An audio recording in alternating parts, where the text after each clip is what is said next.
Chapter 4, Roscuro meets the Queen. So how do you find a rat, half mad with desire for soup? You follow your nose. While Pietro was combing every nook and cranny of the village, Roscuro was clinging to the castle ballroom chandelier. Why, you ask? Because below him the royal soup was about to be served for the first time. Roscuro waited, salivating. Far beneath him, a long candlelit table was set for an opulent banquet. The king sat proudly with the queen and princess at either side, at the end of the crowded table. They too were waiting. All eyed the royal kitchen's door, eager to see their genius chef come through with his latest creation. When the door finally opened, the guests rose to their feet and clapped furiously. Andre entered, carrying a large porcelain soup tureen, which he ceremoniously placed in front of the queen. Ever so slowly, Andre lifted the china lid. "Oh!" exclaimed the crowd. Princess P and her mother leaned forward in anticipation. So did Roscuro. He leaned forward on the chandelier, trying to take in as much of the soup's mouth-watering scent as he could. When the fragrant steam finally reached his nose, he closed his eyes and crinkled his little rat nostrils in bliss. "Voila!" said Andre. "This smells amazing," said the queen, beaming. "Wait until your highness tastes it." The queen dipped her spoon into the broth.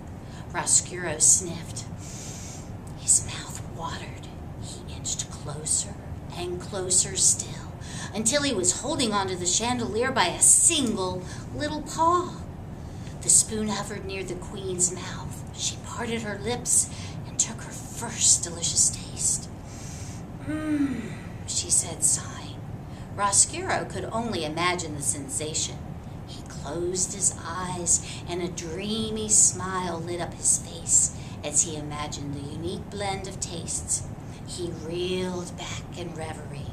Then, just as quickly, Roscuro slipped and lost his grip on the chandelier. Roscuro's eyes opened wide. The air rushed past his ears, fluttering his whiskers to his cheeks. He was falling to the table below. At that very minute, the queen was savoring her first taste. The soup-crazed rat was tumbling head over feet and feet over head until... "Andre," the queen said, "this is absolutely splat!" Roscuro landed with a walloping belly flop in the queen's soup. "It moved!" the queen exclaimed. "It moved?" Andre asked. "My soup moved!" the queen said. Andre eyed the soup. No, it didn't. It did not move. But the chef could not argue when the rat surfaced from the broth wearing a ring of onion around his head. Roscuro wiped broth from his eyes and looked straight at the queen. "Oh, your highness," the rat greeted her. "Ah!" squealed the queen. "Darling?" asked her husband. "A rat!" she screeched. "There is a rat in my soup!" Why does she say rat as if it's a bad word? Roscuro wondered. "Madam," said Roscuro politely, "I know this is unfortunate, and I know that while on first glance I might appear to be—" "Oh!" the queen screamed. "A rat! There's a rat in my soup!" "Please, shh," whispered Roscuro. The queen looked down at him in horror. "And I ate it!" she cried.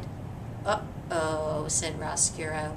The queen began to gag. She clutched at her throat, and the color drained from her face. She swooned, and Roscuro barely managed to keep out of the way before her highness lurched, first backward, then forward, and then she took a nosedive straight into the soup.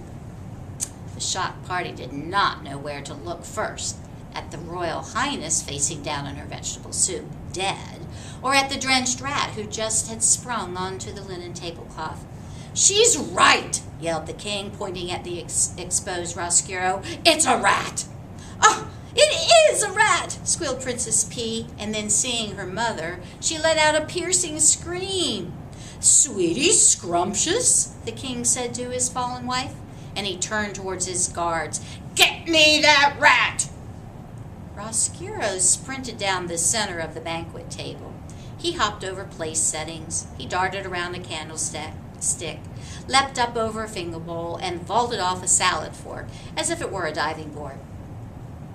"Now, I really believe you're jumping to conclusions," Roscuro tried to explain breathlessly, hurtling over the centerpiece. "And I am sure other rats you have met might have caused you to stereotype. I'm just not really from around here." "Oh!" And a large steak knife missed his tail by an inch. "Oh, that's very aggressive," he cried. At the end of the table, Roscuro slid down the tablecloth as if it were the rigging of his ship, and he scurried across the kitchen floor.